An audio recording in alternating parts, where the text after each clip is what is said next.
ಇವತ್ತು ನಮ್ಮ ಜಿಲ್ಲೆಯ ಯೋಜನೆಗಳಾಗಿರುವಂತಹ ಸಂಚಾರಿ ನಿಯಮಗಳ ಪಾಲನೆ, ಅದೇ ರೀತಿ ಮಾನಸಿಕ ಆರೋಗ್ಯ ಕಾರ್ಯಕ್ರಮ, ಜೊತೆಗೆ ಬೇಟಿ ಪಡಾವೋ ಬೇಟಿ ಬಚಾವೋ ಅನ್ನುವ ಕಾರ್ಯಕ್ರಮದ ಒಂದು ಬೀದಿ ನಾಟಕದ ತುಣುಕನ್ನು ತಮ್ಮ ಮುಂದೆ ಪ್ರದರ್ಶಿಸಲಿಕ್ಕಿದ್ದೇವೆ.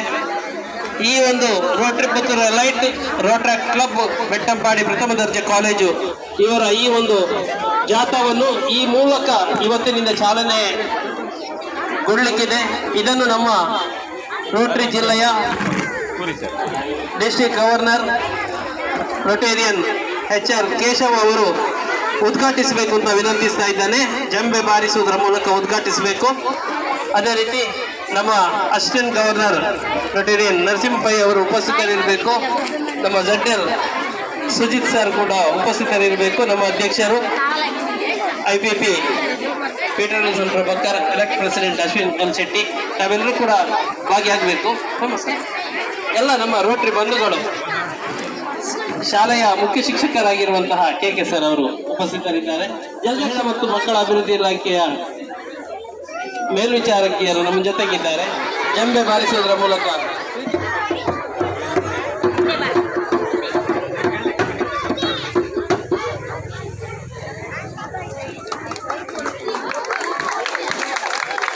ಎಲ್ಲರಿಗೂ ನಮಸ್ಕಾರ.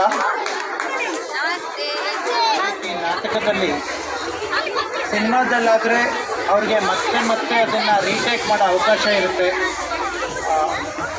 ಮನಸ್ಸಿನಲ್ಲಿ ಉಳಿಬೇಕು. ಯಾವುದೇ ಒಂದು ಜಾಗೃತಿಯನ್ನು ಮೂಡಿಸ್ತಿರ್ಬೇಕಾದ್ರೆ ಅದರ ಅರಿವನ್ನು ಮೂಡಿಸ್ಬೇಕು ಅಂದಾಗ, ಜನಜಾಗೃತಿ ಉಂಟು ಮಾಡಬೇಕು ಅಂದಾಗ ಬೀದಿ ನಾಟಕ ಒಂದು ಬಹು ಮುಖ್ಯವಾದ ಪ್ರಾಮುಖ್ಯವಾದ ಒಂದು ಮಾಧ್ಯಮ.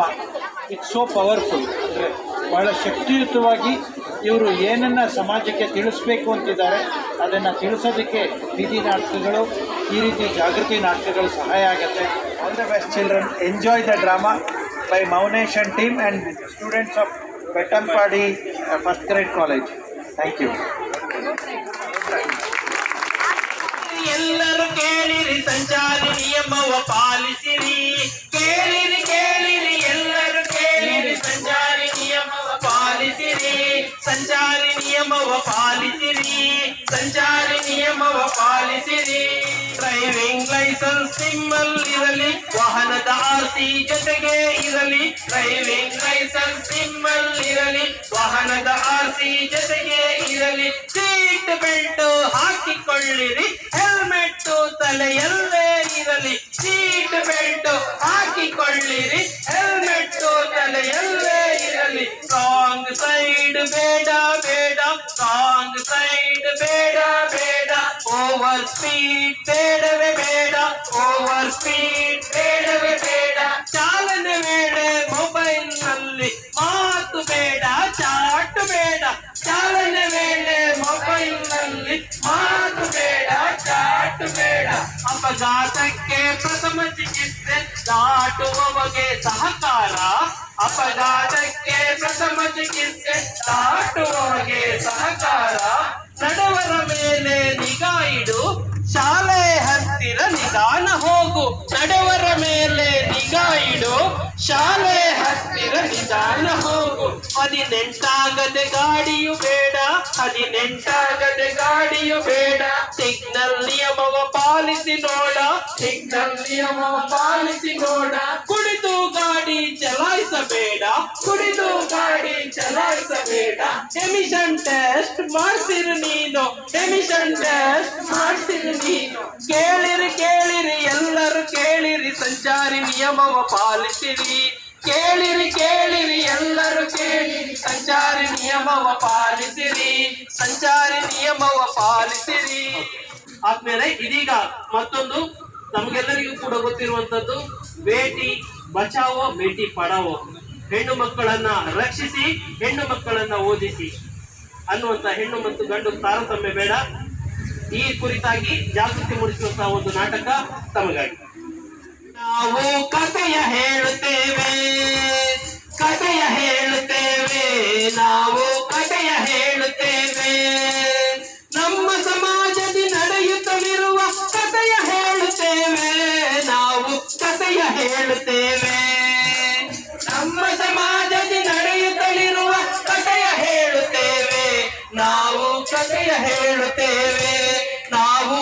ಕಥೆಯ ಹೇಳುತ್ತೇವೆ, ನಾವು ಕಥೆಯ ಹೇಳುತ್ತೇವೆ.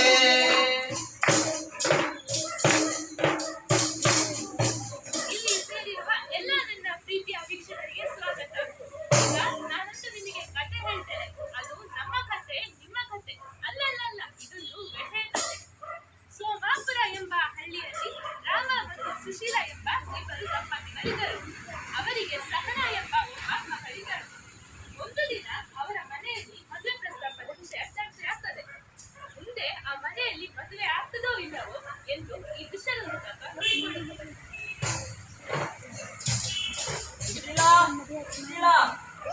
ಎಲ್ಲಿದ್ದೆ ಇಷ್ಟ ಬಾ. ಅಪ್ಪ ನಾನು ಹೋದ ಕೆಲಸ ಬಾಕಿ ಆಗಿಲ್ಲ. ಹೋಗಿ ಇವತ್ತು ಹುಡುಗಿ ಬ್ರೋಕರ್ ಅಂತ ಸಿಕ್ಕಿದ. ಮಗಳ ಮದುವೆ ವಿಷಯ ಎಲ್ಲ ಮಾತಾಡಿದೆ. ಒಳ್ಳೆ ಹುಡುಗ ಸಿಕ್ಕಿದ್ದಾನೆ. ಅವನಿಗೆ ಎಲ್ಲ ಆಸ್ತಿ ಉಂಟು, ಸಂಪತ್ತು ಉಂಟು, ಎಲ್ಲ ಉಂಟು. ಮತ್ತೆ ನೀನು ಹೇಳ್ಬೇಕು ನಿಮಗೆ ಪ್ರಾಯ ಎಷ್ಟಪ್ಪ? ಅಷ್ಟೇ 35-40 ಹೇಳಿದ ಅಷ್ಟೇ. ಏ ಹೋಗ, ಅದ್ರಲ್ಲಿ ಪ್ರಾಯದಲ್ಲಿ ಎಂತ ಉಂಟು? ನಾವು ಒಂದು ಮದುವೆ ಆಗಿದ್ರೆ ಸಾಲ್ದ, ಮಗಳನ್ನು ಮದುವೆ ಮಾಡಿ ಕೊಟ್ಟರೆ ಸಾಲ್ದ. ಪ್ರಾಯದಲ್ಲಿ ಏನಿಲ್ಲ, ಅವಳು ಬೇಕಾದಾಗೆ ನೋಡಿಕೊಳ್ತಾಳೆ ಅಷ್ಟೇ. ಅವಳೇನಿದ್ದಾಳೆ ಶಾಲೆಗೆ ಹೋಗಿದ್ದಾಳ? ಅವಳಲ್ಲಿ ಹೇಳ್ಬೇಡ ಮದುವೆ ವಿಷಯ. ಮದುವೆ ಯಾರ್ದು? ಇಲ್ಲಿ ಯಾರಾದ್ರೂ ನೋಡಿದ್ರೆ ಮದುವೆ ಪ್ರಾಯ ಆದಾಗೆ ಕಾಣ್ತದ? ಇಲ್ಲಿ ನಿನ್ನದೇ ಮದುವೆ. ಫಸ್ಟ್ PUC ಅದೇ ನಿಂಗೆ ಈಗ ಮದುವೆ ಮಾಡಿ ಈಗ 3 ತಿಂಗಳಲ್ಲಿ ನಿನ್ನ ಫಸ್ಟ್ PUC ಮುಗಿತದಲ್ಲ. ಇನ್ನು ಫಸ್ಟ್ PUC ಮುಗ್ದ ಕೂಡಲೇ ನಿನ್ನನ್ನು ಮದುವೆ ಮಾಡಿ ಕೊಡುವುದು.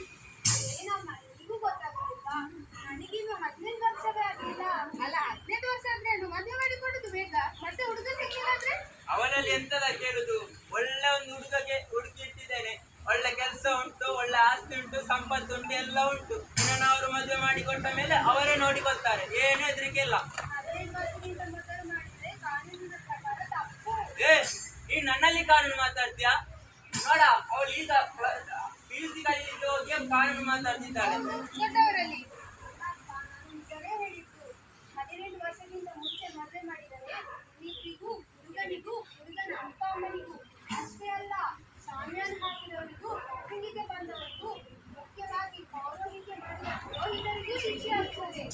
ಹೌದಾ? ಏ ಸುಮ್ಮನೆ ಕೂತ್ಕೊಳ್ಬೇಕು. ನೀನಲ್ವಾ ನನ್ನಲ್ಲಿ ಹೇಳಿದ್ದು ಮಗಳಿಗೆ ಪ್ರಾಯ ಆಯ್ತು, ಮದುವೆ ಮಾಡಿ ಕೊಡ್ಬೇಕು. ಈಗ ನಂಗೆ ದೂರ ಆಗ್ತೀಯಾ?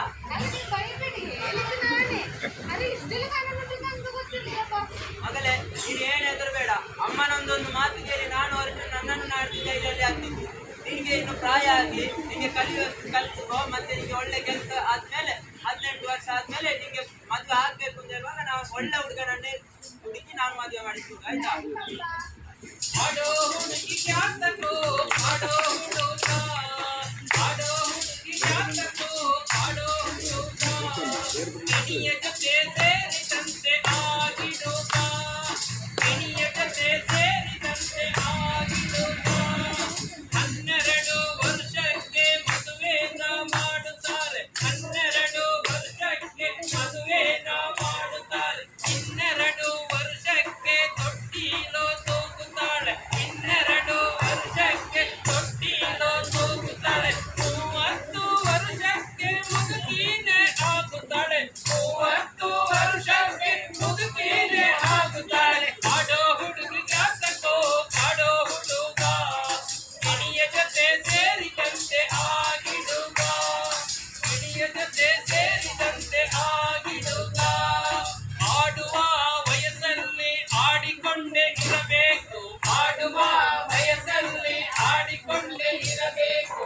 ಓದುವ ವಯಸ್ಸಲ್ಲಿ ಓದಿಕೊಂಡೇ ಇರಬೇಕು, ಓದುವ ವಯಸ್ಸಲ್ಲಿ ಓದಿಕೊಂಡೇ ಇರಬೇಕು. 21ರ ನಂತರ ಮದುವೆನ ಆಗಬೇಕು, 21ರ ನಂತರ ಮದುವೆನ ಆಗಬೇಕು.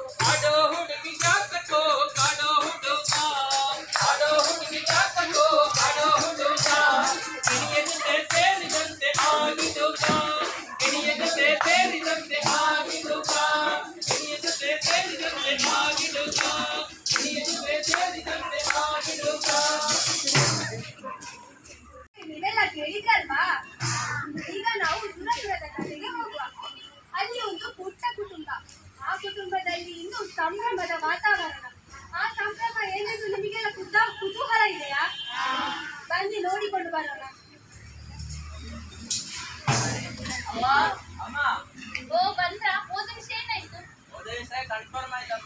ಅಜ್ಜಿಯಾಗಿ ಹೋಗ್ತಿದ್ಯಾ? ಹೌದಾ, ನಾನು ಅಜ್ಜಿ ಆಗ್ತೀನಿ ಹೋಗ್ತಿದ್ದೇನಾ? ಆದ್ರೆ ಈ ಸಲ ನಮ್ಮ ಮನೆಗೆ ಒಂದು ಗಂಡು ಮಗು ಬರ್ತದೆ ಅಂತ ಇತ್ತು. ಹೌದಮ್ಮ, ತಗೊಳ್ಳಿ ಸ್ವೀಟ್ ತಗೊಳ್ಳಿ. ಅಮ್ಮ ಡಾಕ್ಟ್ರಲ್ಲಿ ಚೆಕಪ್ ಎಲ್ಲ ಮಾಡಿಸಿ ಬಂದೆವು. ಡಾಕ್ಟರ್ ಹೇಳಿದ್ದು ನೀವು ನಾನು ಅಪ್ಪ ಆಗಿಟ್ಟಿದ್ದೇನೆ, ನೀವು ಅಜ್ಜಿ ಆಗಿಟ್ಟಿದ್ದೇನೆ ಅಂತ ಹೇಳಿದ್ದಾರೆ. ಓ ಆಶಕ್ಕ, ಏನಿಲ್ಲ ನಾನು ಅಜ್ಜಿ ಆಗ್ತಿದ್ದೇನೆ. ಹೌದು, ಇದೊಂದು ಸ್ವೀಟ್ ತಗೊಳ್ಳಿ.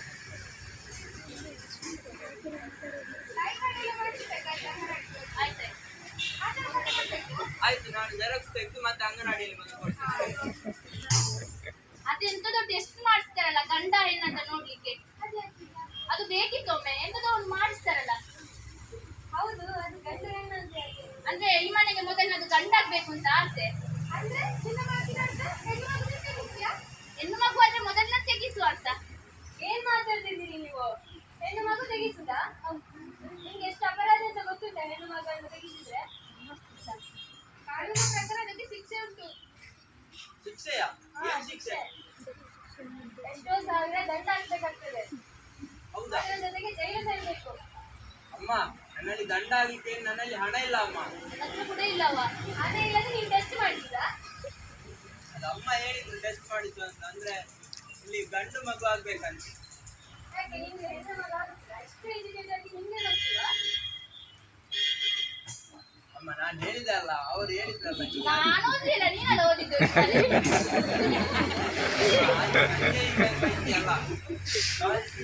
ಅಮ್ಮ ಹಾಗೆ ಹೇಳಿದ್ರು ಅಂತ ಹೇಳಿ ನಾನು ಆಮೇಲೆ ಹೆಣ್ಣು ಅಂತ ಗೊತ್ತಾದ್ರೆ ಭ್ರೂಣ ಹತ್ಯೆ ಮಾಡುತ್ತಾರೆ. ಏನಂತ ತಿಳ್ಕೊಂಡಿಲ್ಲ. ಸುಖವಾಗಿ ಸಂಸಾರ ಮಾಡಿ. ಹೌದು, ಅವ್ರು ಹೇಳಿದಾಗ ಕೇಳ್ಬೇಕಾಗಿ. ಅಮ್ಮ ಒಂದು ಹೇಳಿದ್ರು, ಈಗ ನಂಗೆ ತಿರುಗಿ ಹೇಳ್ತಿದ್ದಾರೆ. ಆಯ್ತು, ನಮ್ಗೆ ಅಮ್ಮ ಹೆಣ್ಣಾಗ್ಲಿ ಗಂಡಾಗ್ಲಿ ಯಾವುದೇ ಮಗು ಆದ್ರೂ ನಾವು ಒಳ್ಳೆ ರೀತಿಯಲ್ಲಿ ಸಾಕು ಅಮ್ಮ ಅವರನ್ನು. ಹೌದು, ನಾನೇ ಆಡಿಸ್ತೇನೆ ಅವರನ್ನು. ಆಯ್ತಮ್ಮ.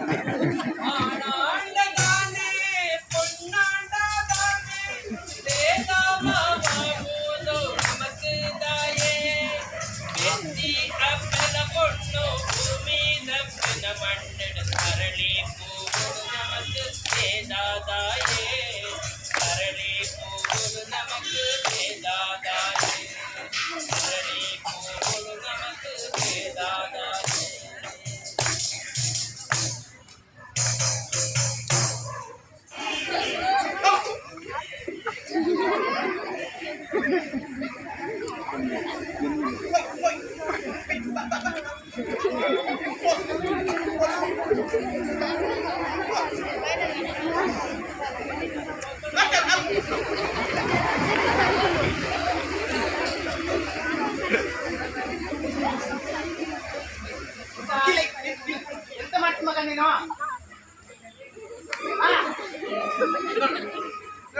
ಈ 2019 ನಂತರ ಕೊರೋನಾ ಬಂದ ಮೇಲೆ ನಾನು ಮೊಬೈಲ್ ಕೊಟ್ಟೆ. ಅದರಿಂದಾಗಿ ಹೀಗೆ ಆಗಿ ಹೋಗಿ ನನಗೆ ಎಂತ ಮಾಡುದು ನನಗೆ ತಲೆ ಬಿಸಿ ಆಗಿದೆ. ಯಾವಾಗ ನೋಡಿದ್ರು ಹುಷಾರಿದ್ದಾನೆ, ಸರಿ ಇದ್ದಾನೆ, ಯಾವಾಗ ನೋಡಿದ್ರು ಹೀಗೆ ಮೊಬೈಲ್ ಅಲ್ಲಿ ಬೇಕಾ? ಈಗ ನನಗೆ ಕೊಡುವ ಕೆಲಸ ಬೇಕಿತ್ತ? ಈ ಮೊಬೈಲ್ ಕೊಡುವ ಕೆಲಸ ಬೇಕಿತ್ತ? ಬಿಸಾಡೋದನ್ನು ಎಂತ ಮಾಡ್ತೀನಿ ನೀನು? ಕೈಯಲ್ಲಿ ಉಂಟ ನಿನ್ನ ಕೈಯಲ್ಲಿ?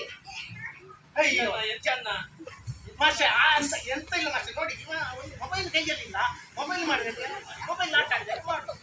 ಎಂತ ಮಾಡುದು ನನಗೆ ತಲೆ ಬಿಸಿ ಆಗಿದೆ.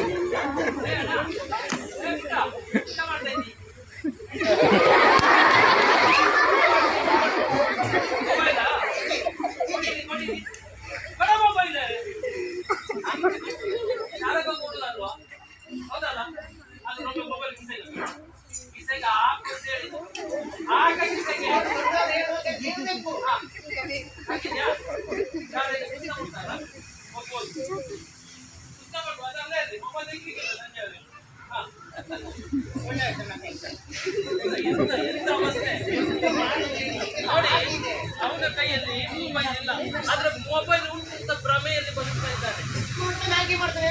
ಮಾಡ್ತಾನೆ. ಕೊಟ್ಟದ್ದು ನಿಮ್ಮ ತಪ್ಪು. ಮೊಬೈಲ್ ತೆಗೆದುಕೊಟ್ಟು ಮೊನ್ನೆ ಕೊರೋನಾ ಕಾಲದಲ್ಲಿ ಅಗತ್ಯ ಇತ್ತು. ಕಲಿಕೆಯ ನಿರಂತರತೆಗೆ ಆನ್ಲೈನ್ ಕ್ಲಾಸ್ ಬೇಕಾಗಿತ್ತು, ಆಗ ಮೊಬೈಲ್ ಅಗತ್ಯ ಇತ್ತು. ನಾನು ವಾಪಸ್ ತಗೊಳ್ಳಿಲ್ಲ. ನಿಮ್ಮ ತಪ್ಪು. ಮಕ್ಕಳಿಗೆ ಮೊಬೈಲ್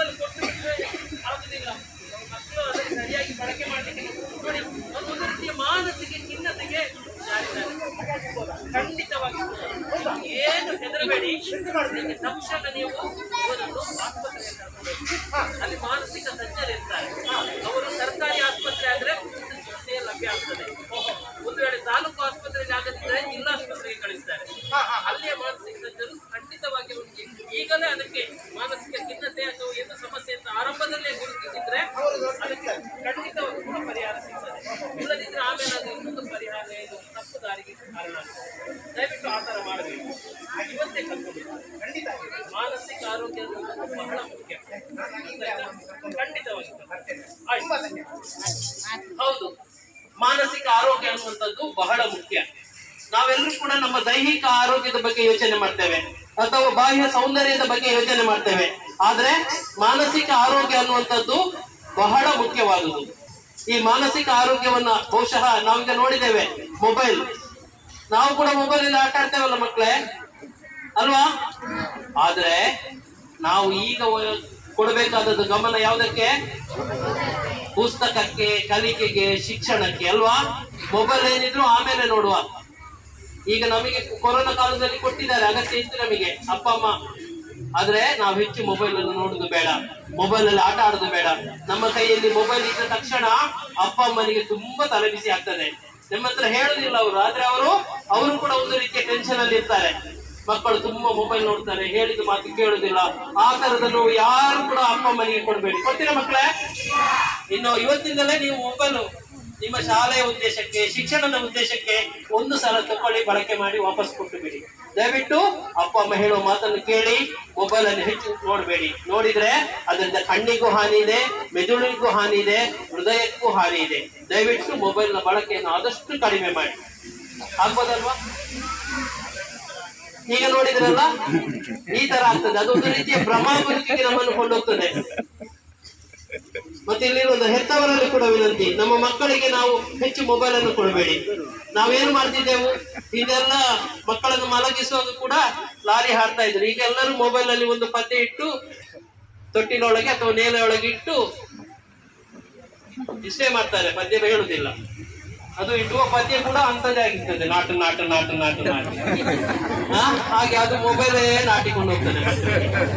ದಯವಿಟ್ಟು ಹೆತ್ತವರು ಆದಷ್ಟು ಮೊಬೈಲ್ ಇಂದ ದೂರ ಇರಬೇಕು. ಆ ಮೂಲಕ ಮತ್ತು ಹೆತ್ತವರು ಮಕ್ಕಳ ಜೊತೆ ಹೆಚ್ಚು ಸಮಯವನ್ನು ಕಳಬೇಕು. ಮಕ್ಕಳೇ, ನೀವು ಅಪ್ಪ ಅಮ್ಮನ ಹತ್ರ ಹೆಚ್ಚು ಮಾತಾಡಿ, ಮೊಬೈಲ್ ಇಂದ ಆದಷ್ಟು ದೂರ ಇಡಿ. ಆಗ ಖಂಡಿತವಾಗಿ ಕೂಡ ನಿಮ್ಮ ಮುಂದಿನ ಪರೀಕ್ಷೆಗಳಲ್ಲಿ ಮಾರ್ಕ್ ನಿಮಗೆ ಇನ್ನಷ್ಟು ಹೆಚ್ಚಾಗ್ತದೆ. ನಿಮ್ಮ ಶಿಕ್ಷಕರಿಗೆ ನೀವು ಒಳ್ಳೆಯ ವಿದ್ಯಾರ್ಥಿಗಳಾಗ್ತೀರಿ. ಅಪ್ಪ ಅಮ್ಮನಿಗೆ ನಿಮ್ಮ ಮೇಲೆ ಪ್ರೀತಿ ಜಾಸ್ತಿ ಆಗ್ತದೆ. ಮಾಡ್ತೀರಲ್ವಾ? ಆಗ ಮನೆಯಲ್ಲಿ ಒಂದು ರೀತಿಯ ನೆಮ್ಮದಿ ಇರ್ತದೆ. ಆ ರೀತಿಯ ವಾತಾವರಣ ಎಲ್ಲರಲ್ಲೂ ಬರಲಿ. ವಿಶೇಷವಾಗಿ ರೋಟರಿ ಜಿಲ್ಲೆ 3181 ಮಾನಸಿಕ ಆರೋಗ್ಯ. ಯಾಕಂತ ಹೇಳಿದ್ರೆ ಮಾನಸಿಕ ಆರೋಗ್ಯ ಅನ್ನೋದು ಬಹಳ ಮುಖ್ಯ. ನಾವೀಗ ಏನಾದ್ರು ಹೇಳಿದ್ರೆ ನಮಗೆ ಮೂಡಿಲ್ಲ, ಮನಸ್ಸಿಲ್ಲ ಅಂತ ಹೇಳ್ತೇವೆ. ಆದ್ರೆ ಮನಸ್ಸು ಇರಬೇಕು. ಏನೇ ಕೆಲಸ ಮಾಡುದಿದ್ರು ಕೂಡ, ನಾವೊಂದು ಪುಸ್ತಕ ಓದಬೇಕು ಅಂತ ಹೇಳಿ ಆದ್ರೂ ಕೂಡ ಮನಸ್ಸು ಬೇಕು. ಇಲ್ಲದಿದ್ರೆ ಅಲ್ಲೇ ನಿದ್ದೆ ಬಂದು ಬಿಡ್ತದೆ. ಟಿವಿ ನೋಡುದಿದ್ರು ಮನಸ್ಸು ಬೇಕು. ಈಗ ನಾವೇನು ಮಾಡ್ತೇವೆ, ಟಿವಿ ನೋಡೋದು ಕೂಡ ಹೀಗೆ, ಟಿವಿ ನೋಡಿಕೊಂಡು ಊಟ ಮಾಡುದು, ಹೀಗೆ ಮೊಬೈಲ್ ನೋಡಿಕೊಂಡು ಊಟ ಮಾಡುದು. ಎಂತ ಪದಾರ್ಥ ಕೇಳಿದ್ರೆ ನಮಗೆ ಗೊತ್ತಿಲ್ಲ. ಆ ರೀತಿ ಆಗುದು ಬೇಡ. ನಾವು ಒಳ್ಳೆಯ ರೀತಿಯಲ್ಲಿ ಒಳ್ಳೆಯ ವಿದ್ಯಾರ್ಥಿಗಳ ಕೂಡ ಮೊಬೈಲ್ ಇಂದ, ಟಿವಿಯಿಂದ ಆದಷ್ಟು ದೂರ ಇದ್ದುಕೊಂಡು ನಮ್ಮ ಕಲಿಕೆಗೆ ಹೆಚ್ಚು ಆದ್ಯತೆ ಕೊಡೋಣ. ಮಾನಸಿಕ ಆರೋಗ್ಯ ಅನ್ನೋದು ಬಹಳ ಮುಖ್ಯ. ಅದನ್ನು ಕೂಡ ಕಾಪಾಡುವ ನಿಟ್ಟಿನಲ್ಲಿ ಒಳ್ಳೆ ಪುಸ್ತಕ ಓದುವಂಥದ್ದು, ಒಳ್ಳೆಯ ಹವ್ಯಾಸವನ್ನು ರೂಢಿಸಿಕೊಳ್ಳುವುದನ್ನು ನೀವು ಮಾಡೋಣ. ಶಿಕ್ಷಕರು ಹೇಳಿದ ಮಾತುಗಳನ್ನು ಕೇಳ್ತಾ, ಹೆತ್ತವರ ಆದರ್ಶದಲ್ಲಿ ಪಾಲನೆಯನ್ನು ಮಾಡ್ತಾ ನಾವೆಲ್ಲರೂ ಕೂಡ ಒಳ್ಳೆಯ ಮಕ್ಕಳಾಗೋಣ ಅಂತ ಹೇಳ್ತಾ, ಕೊನೆಯದಾಗಿ ಒಂದು ಜಾಗೃತಿ ಹಾಡು ನಿಮಗಾಗಿ. ಒಂದು ಸಾಮಾಜಿಕ ಬದ್ಧತೆ. ಕಸ ಕೇಳಿದಿರಲ್ಲ, ನಮ್ಮ ಮನೆಯಲ್ಲಿ 2 ವರ್ಷದ ಹಿಂದೆ ಉತ್ಪತ್ತಿ ಆಗ್ತಾ ಇದ್ದ ಕಸ ಹೆಚ್ಚು, ಈಗ ಹೆಚ್ಚ? ಈಗ ಯಾಕೆ ಹೆಚ್ಚು? ಕಸ ಈಗ ಕೇವಲ ಕಸ ಆಗಿಲ್ಲ, ಕಸ ಇವತ್ತು ರಕ್ಕಸ ಆಗಿದೆ. ಅದಕ್ಕೆ ಕಾರಣ ಅದೊಂದು ಮಹಾಮಾರಿ ಕಸ. ಯಾವುದದು? ಪ್ಲಾಸ್ಟಿಕ್. ಈ ಪ್ಲಾಸ್ಟಿಕ್ ನ ಅಪಾಯವನ್ನು ಸೂಚಿಸುವಂತ ಒಂದು ಹಾಡು ಜಾಗೃತಿ ನಿಮಗಾಗಿ. ಈ ಹಾಡಿನೊಂದಿಗೆ ನೀವು ಕೂಡ ಹಾಡಬೇಕು, ಚಪ್ಪಾಳೆ ತಟ್ಟಬೇಕು. ಹಾಡ್ತಿರಲ್ಲ? ಅಣ್ಣಯ್ಯ ಕೇಳ ಇಲ್ಲಿ, ನಾವು ಹೇಳೋ ಮಾತ ಕಿವಿಗೊಟ್ಟು ಕೇಳ ಇಲ್ಲಿ. ಅಣ್ಣಯ್ಯ ಕೇಳ ಇಲ್ಲಿ, ನಾವು ಹೇಳೋ ಮಾತ ಕಿವಿಗೊಟ್ಟು ಕೇಳ ಇಲ್ಲಿ. ಅಕ್ಕಯ್ಯ ಕೇಳ ಇಲ್ಲಿ, ನಾವು ಹೇಳೋ ಮಾತ ಕಿವಿಗೊಟ್ಟು ಕೇಳ ಇಲ್ಲಿ. ಅಕ್ಕಯ್ಯ ಕೇಳ ಇಲ್ಲಿ, ನಾವು ಹೇಳೋ ಮಾತ ಕಿವಿಗೊಟ್ಟು ಕೇಳ ಇಲ್ಲಿ. ಪ್ಲಾಸ್ಟಿಕ್ ಎನ್ನುವುದು ಪರಿಸರಕ್ಕೆ ಮಾರಕ. ಪ್ಲಾಸ್ಟಿಕ್ ಎನ್ನುವುದು ಪರಿಸರಕ್ಕೆ ಮಾರಕ. ಬಳಕೆಯಲ್ಲಿ ಇರಬೇಕು ನಮ್ಮಲ್ಲಿ ವಿವೇಕ. ಬಳಕೆಯಲ್ಲಿ ಇರಬೇಕು ನಮ್ಮಲ್ಲಿ ವಿವೇಕ. ಅತಿಯಾಗಿ ಬಳಸಿದರೆ ಪರಿಸರಕ್ಕೆ ಕಂಟಕ. ಅಣ್ಣಯ್ಯ ಅಣ್ಣಯ್ಯ ಕೇಳ ಇಲ್ವೇ, ನಾವು ಹೇಳೋ ಮಾತು ಕಿವಿಗೊಟ್ಟು ಕೇಳ ಇಲ್ವೇ.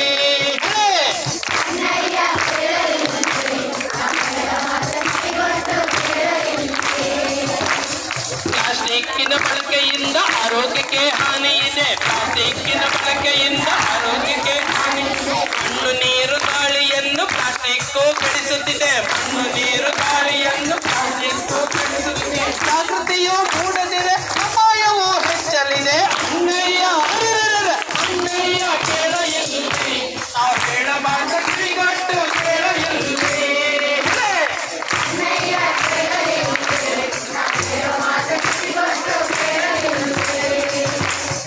ಅಂಗಡಿಯಿಂದ ಬರುವ ವೇಳೆ 4-5 ಪ್ಲಾಸ್ಟಿಕ್. ಅಂಗಡಿಯಿಂದ ಬರುವ ವೇಳೆ 4-5 ಪ್ಲಾಸ್ಟಿಕ್. ಹಿಡಿದುಕೊಂಡು ಮನೆಗೆ ಬರುತ್ತೇವೆ ನಾವು. ಹಿಡಿದುಕೊಂಡು ಮನೆಗೆ ಬರುತ್ತೇವೆ ನಾವು. ಕನ್ನದ ಮನೆಯನ್ನೇ ಕಸದ ತೊಟ್ಟಿ ಮಾಡುತ್ತೇವೆ. ಅಣ್ಣಯ್ಯ ಅಣ್ಣಯ್ಯ ಕೇಳ ಎಲ್ಲಿ, ನಾವು ಹೇಳ ಮಾತು ಕಿವಿಗೊಟ್ಟು ಕೇಳ ಎಲ್ಲಿ.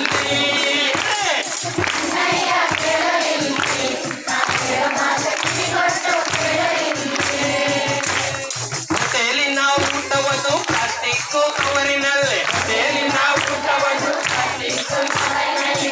ಬಿಸಿ ಪಾನಿಪುರಿ ಗೋಬಿಯು ತೊಟ್ಟೆಯಲ್ಲಿ. ಬಿಸಿ ಪಾನಿಪುರಿ ಗೋಬಿಯು ತೊಟ್ಟೆಯಲ್ಲಿ. ಸ್ಥಾನಕ್ಕೆ ದೇಹವೆಲ್ಲ ವಿಷವಾದರೆ ಏನು ಗತಿ. ಅಣ್ಣಯ್ಯ ಅಣ್ಣಯ್ಯ ಕೇಳ ಇಲ್ಲಿ, ನಾವು ಕೇಳ ಮಾತ ಕಿವಿಗೊಟ್ಟು ಕೇಳ ಇಲ್ಲಿ.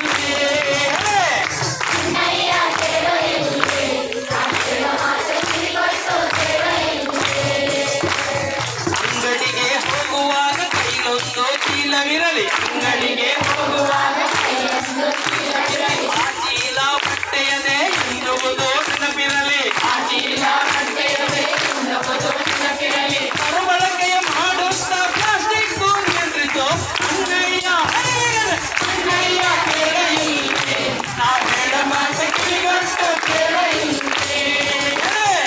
ಅಣ್ಣಯ್ಯ ಕೇಳ ಇಲ್ಲಿ, ನಾವು ಹೇಳ ಮಾತು ಕಿವಿಗೊಟ್ಟು ಕೇಳ ಇಲ್ಲಿ.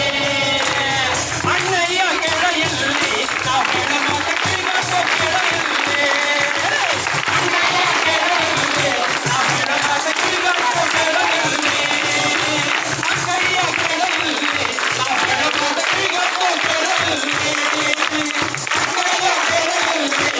ಹೇಳ ಮಾತು ಕಿವಿಗೊಟ್ಟು ಕೇಳ ಇಲ್ಲಿ. ಅಣ್ಣಯ್ಯ ಕೇಳ ಇಲ್ಲಿ, ನಾವು ಹೇಳ ಮಾತ ನಾವು ಹೇಳ ಮಾತ. ಧನ್ಯವಾದಗಳು. ಇವತ್ತು ರೋಟರಿ ಕ್ಲಬ್ ಇದರ ವತಿಯಿಂದ ಬಹಳಷ್ಟು ಉತ್ತಮವಾದಂತಹ ಒಂದು ಬೀದಿ ನಾಟಕವನ್ನು ನಮ್ಮ ಮಕ್ಕಳಿಗೆ ಬೇಕೇ ಬೇಕಾದಂತಹ ಒಂದು ಉತ್ತಮವಾದಂತಹ ಬೀದಿ ನಾಟಕವನ್ನು ಪ್ರದರ್ಶನ ಮಾಡಿದ್ದಾರೆ. ಇವತ್ತು ನಮ್ಮ ಈ ಶಾಲೆಯಲ್ಲಿ ನಮಗೆ ಈ ಒಂದು ಕಾರ್ಯಕ್ರಮವನ್ನು ಆಯೋಜಿಸಿ ನಮ್ಮ ಶಾಲೆಯ ಮಕ್ಕಳಿಗೆ ಒಂದಷ್ಟು ಶೈಕ್ಷಣಿಕವಾದಂತಹ ವಿಚಾರಗಳನ್ನು ತಿಳಿಸಿಕೊಟ್ಟಂತ ಈ ತಂಡಕ್ಕೆ, ಮುಖ್ಯವಾಗಿ ಮೌನೇಶ್ವರಿಗೆ ಮತ್ತು ಬೆಟ್ಟಂಪಾಡಿ ಕಾಲೇಜಿನ ವಿದ್ಯಾರ್ಥಿಗಳಿಗೆ ಮತ್ತು ರೋಟರಿ ಕ್ಲಬ್ಬಿನ ಎಲ್ಲ ಪದಾಧಿಕಾರಿಗಳಿಗೆ ನಮ್ಮ ಶಾಲೆಯ ವಿದ್ಯಾರ್ಥಿಗಳ ಪರವಾಗಿ, ಶಿಕ್ಷಕರ ಪರವಾಗಿ, STMC ಅಧ್ಯಕ್ಷರು ಮತ್ತು ಸದಸ್ಯರ ಪರವಾಗಿ, ನಮ್ಮ ಎಲ್ಲ ಪೋಷಕರ ಪರವಾಗಿ ತುಂಬ ಹೃದಯದ ಧನ್ಯವಾದಗಳನ್ನು, ಕೃತಜ್ಞತೆಗಳನ್ನು ನಾನು ಸಲ್ಲಿಸ್ತೇನೆ.